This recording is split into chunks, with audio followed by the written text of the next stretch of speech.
Alright, what's going on, everybody? So, Friday I was sick and stuck with nothing to watch after checking out the new survival game anime, Darwin's Game, and just decided to watch an anime I've been seeing images of online lately called Assassin's Pride to pass the time.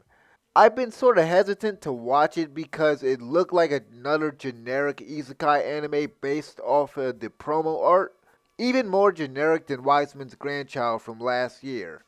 I mean, do these characters look familiar to you? They look like an older Kirito and a younger blonde Asuna to me. Maybe they could get away with the female lead, but geez, it's almost like they didn't even try when coming up with the design for the male lead. Anyway, I watched a video by Glass Reflection on the series prior to watching the series and confirmed that it probably wasn't gonna be any good. Still, I needed something to watch. Really just background noise to make me forget about my cold that I had. So to get everyone on the same page, let me explain what Assassin Pride is. First, to be clear, the series is not an isekai anime, despite what the leads might make you believe if you looked at the picture and nothing else. Assassin's Pride is a fantasy anime based on a light novel by Kei Amagi, and I'm pretty sure I'm screwing up that name, so apologies. And produced by EMT Squared. I haven't really heard of this of the studio before. I haven't heard of any of the works. The series takes place in a world where most of humanity is on the brink of extinction. The remnants of humanity live inside glass domes in a state called Flandor. Outside these domes is nothing but complete darkness and creatures called lycanthropes. Flandor is split into nobility and commoner classes, with the nobility usually being able to access mana by age 6. However, Melita Angel from the noble house of Angel has yet to gain the ability to use mana, which has caused her grandfather to suspect that she may not be a legit member of the Angel family. Her grandfather hires a half lycanthrope assassin named Kufa Vampire. Yes, his last name is Vampire. Anyway, Kufa is ordered to become Melita's tutor, find out if she is indeed a member of House Angel, and if not, assassinate her. After shadowing Melita for a full day of class and observing a sparring match with her classmate, Kufa comes to the conclusion that her grandfather's suspicions may be true. However, Kufa sees potential in her and is moved by her determination so much that he decides not to kill Melita. Instead, Kufa gives her some of his mana through a drug, which finally allows her to access mana. After receiving the drug, she is very happy, but she learns that she has now inherited a lower class than what is expected of her nobility. A samurai, just like Kufa. Kufa hopes to groom Melita into the type of warrior befitting of someone from a Knight Duke house, but he must be cautious to keep what he did a secret from his guild and from the Angel family, or else he and Melita will be executed. With the plot summary out of the way, I want to comment briefly on a few positives first before I go deep into the issues that I have with the series. First off, I'll give Amagi credit for coming up with a unique structure for the world and an interesting plot. I like how Flandor is basically contained within a big chandelier, wherein the only light is contained inside glass domes. And correct me if I'm wrong in the comment section below, but we only get one shot of the world from a wide perspective, which is a shame because it gives a sense of how small humanity has gotten. There's a scene early on in the first episode when Kufa is riding a train. You get to see the broader perspective I mentioned as the lights turn on and the train enters the next dome area through a tube. There aren't any more moments like this throughout the series, and without them you kinda lose the context that the last humans are living under huge domes, but the world outside the entire structure is vastly greater in comparison and covered in darkness. I really like that. But the show doesn't do anything with the unique structure of its fictional state or its post-apocalyptic setting. We get scenes throughout the season showing parts of the dome, but we never get another shot on such a large scale as in the first episode. I'm only speaking on this one point so much because it's an aspect of the show that could have helped it stand apart from other fantasy series, but as it is, things felt standard most of the time. Anyway, in regards to the plot, I thought there was potential for a good story here. The first episode was quite sloppy, but nevertheless sets things up where by the end you clearly know the stakes. Kufa and Melita's lives are on the line. There is so much that could have been done with the general premise of this show. You have a respected individual of high status involved in a potential cover-up of a possible affair his wife might have had with a commoner in order to protect a family's reputation. A well-trained assassin going against his orders to see the dream of his target come true. Not to mention he's keeping secrets from Melita. Then there is, of course, other elements such as the other houses of nobility, clans, and even the lycanthropes. The elements for an intriguing tale were right there from the start, but sadly this season does nothing interesting with any of it. I was hoping there was going to be some really tense and tricky situations that Kufa might have to handle to dispel rising suspicions of Melita not being noble blood, but nope. There are only a few moments during the season where people start to think that Melita is not a true child of House Angel. These moments are brief and only occur during the final episodes of the season. The nobles have their suspicions by episode 10 and they plan to try to expose Melita, but the whole thing is poorly executed and so stupid I just gotta fight the urge right now to spoil it.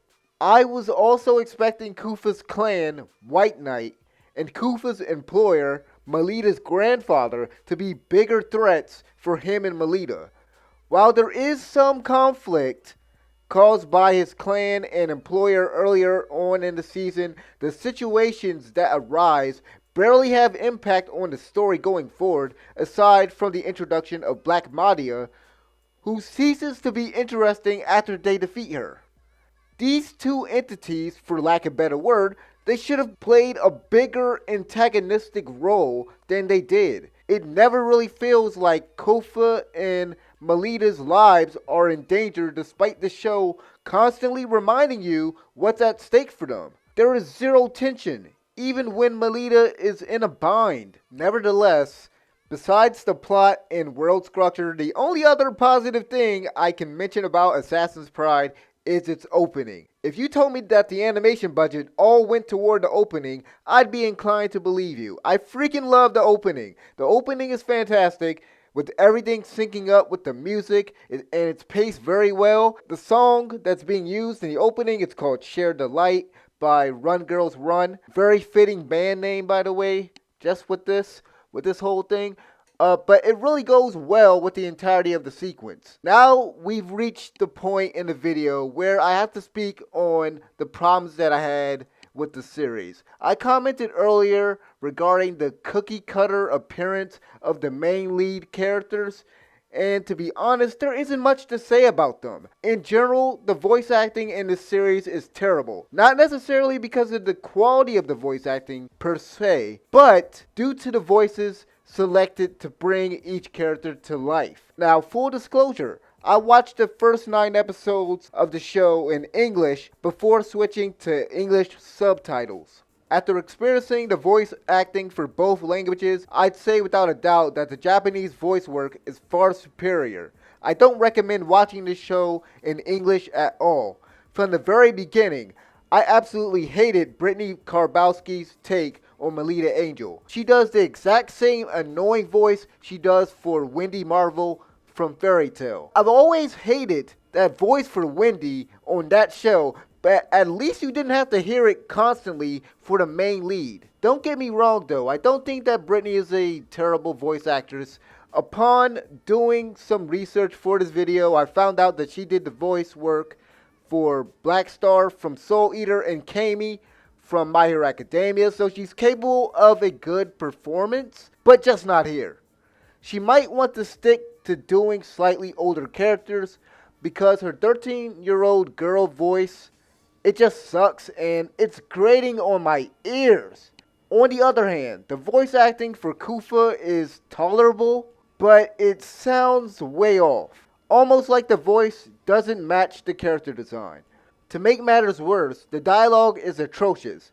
One thing that bugged the crap out of me the whole season was characters constantly calling Melita by her full name. Yes, I know this is a small thing, but it was driving me insane.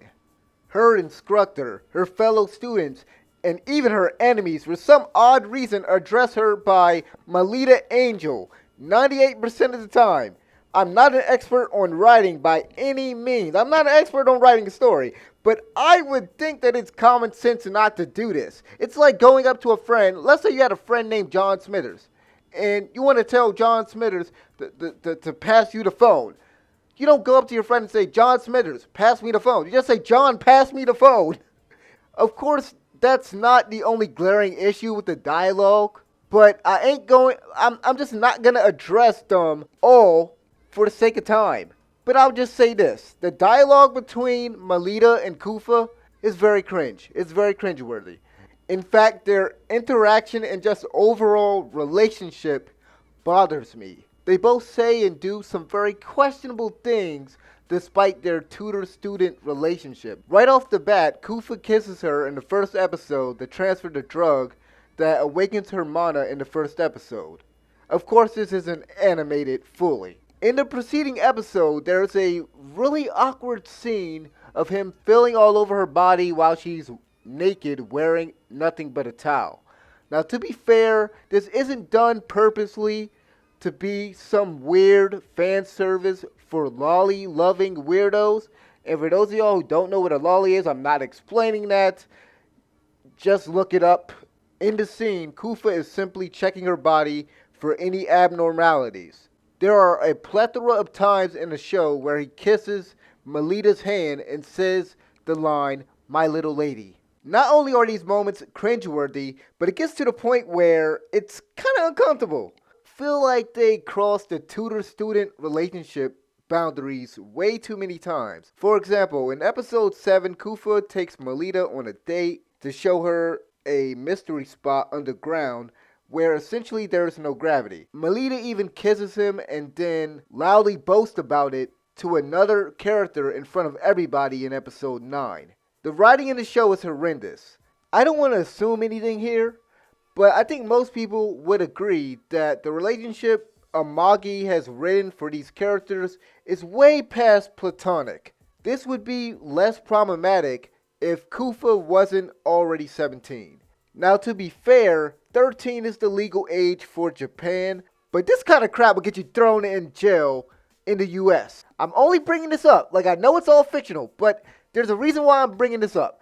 I'm only bringing this up. I'm bringing up the law because it's relevant to what is deemed culturally acceptable in Japan.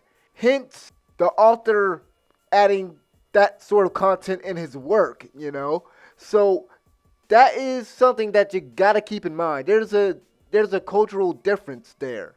Regardless, if Amagi intended for Kufa and Melita's relationship to be romantic, then even then I think he fails. Conversely, if he simply wanted to show that they have a special, inseparable bond with each other as master and student, I feel like Amagi still fails. There really aren't many moments where these two are shown to have such a strong connection with each other. Melita has so much respect for Kufa, and there are several times where she talks about training with him, but we don't see any of those character building moments. Well, we do. Eventually. Kinda. Sorta. On the final episode, during the last 11 minutes, Melita decides she wants to fight with Kufa against the final bad guy.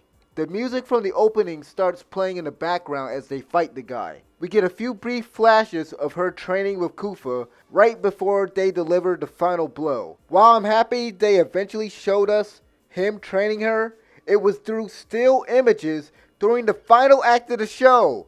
It sure would have been nice to actually witness her training and these two characters interacting more than what they did. Outside of these brief glimpses, the only other time we see Kufa helping with her training is when she has to prepare for a team match against her cousin Elise. Even that was super brief. Also, for the record, they didn't earn the moment at the end when the OP was used at all. Kufa and Melita's relationship is underdeveloped in my opinion. These two make Asuna and Kirito look like Subaru and Rim from ReZero. I think Assassin's Pride's biggest issue is that it doesn't have enough time within its 12 episodes to tell its story effectively. They waited until the last episode to lean into a conspiracy by the nobles and for Melita to finally get any significant character development. Conversely, the most we get in regards to Kufa is a backstory involving another character, which I won't spoil. He doesn't really grow as a character at all. It really doesn't help that the show makes poor use of its limited time. Episode 6 feels like filler, and the only notable thing that really occurs is just introducing Melita and Elise to Solacha and Mille Lamour. I mean, overall, I would just say, overall, Assassin's Pride is a series with a good plot that is completely wasted on poorly written characters, mediocre dialogue, and a sloppily executed story. Don't even bother watching it. 4 out of 10. Let me know what you guys think in the comment section below about this series. Like the video, subscribe if you enjoyed watching, and thank you guys. I'm out of here. Peace.